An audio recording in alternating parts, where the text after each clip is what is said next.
परिवार और माँ। एक गांव में एक सुखी परिवार रहता था। उस परिवार में 3 भाई और एक बहन थी। उनके माँ बाप उन चारों से बेहद प्यार करते थे, मगर बीच वाले बेटे से थोड़ा परेशान थे, क्योंकि बड़ा बेटा पढ़ लिख कर डॉक्टर बन गया था और छोटा बेटा भी पढ़ लिख कर इंजीनियर बन गया था। मगर बीच वाला बेटा बिल्कुल गंवार और आवारा किस्म का था। कुछ समय बाद उनके दोनों बेटे डॉक्टर और इंजीनियर ने शादी कर ली और महीनों के बाद ही इनकी बेटी का भी एक अच्छे घराने में विवाह हो गया।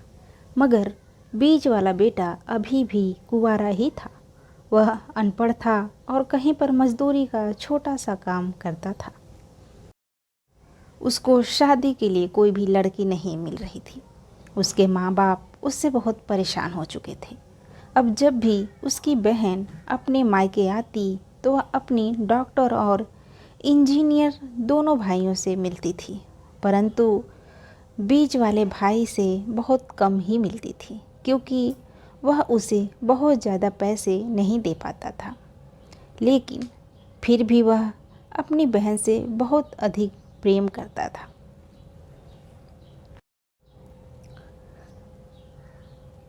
कुछ समय बाद उनके पिताजी की बीच वाले बेटे की बिना शादी किए ही मृत्यु हो गई।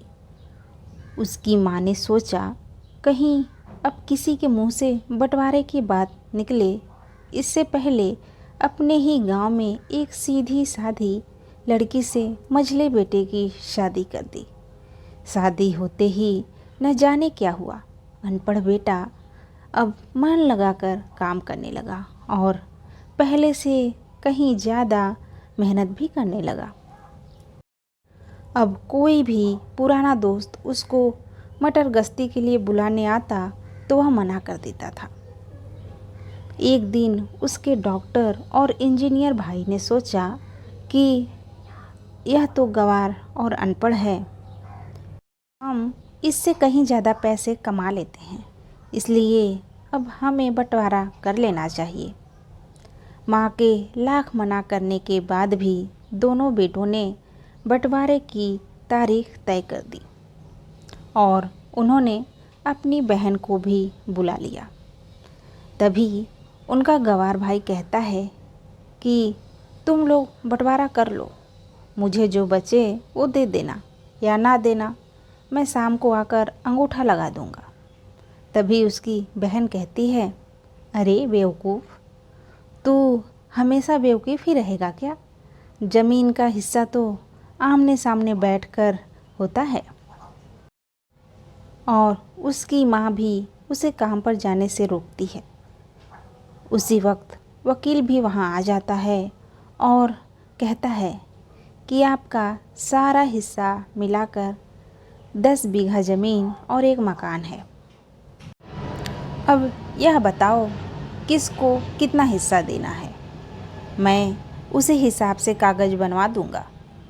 तब गंवार भाई कहता है, वकील साहब, 5-5 बीघा ज़मीन हमारे दोनों भाइयों के नाम लिख दो और यह हमारा घर है, मेरी प्यारी बहन के नाम लिख दो। तब दोनों भाई पूछते हैं कि तू अपने हिस्से में क्या लेगा?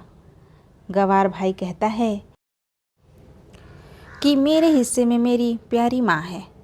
वह अपनी पत्नी की तरफ देखकर मुस्कुराते हुए कहता है, क्यों, क्या मैंने गलत कहा?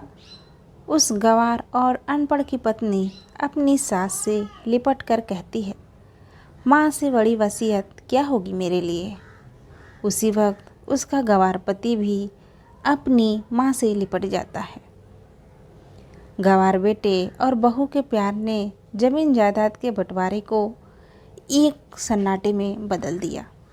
तभी बहन अपने गंवार भाई के गले लगकर लिपटकर रोते हुए कहती है कि माफ़ कर दो भैया, मैं आपको सम्मान नहीं दे सकी।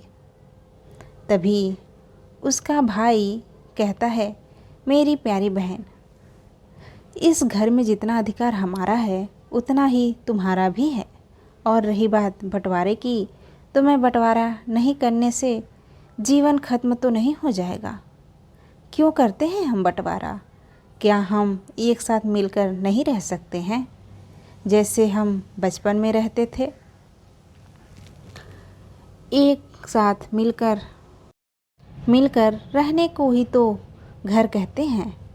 एक अच्छा परिवार और उसके परिवार को संभालती है एक माँ। तभी दोनों भाई भी बहुत शर्मिंदा होते हैं और वह बंटवारे के सभी कागज़ फाड़कर फेंक देते हैं। और उस दिन के बाद से उनका पूरा परिवार खुशी खुशी एक साथ रहने लगता है।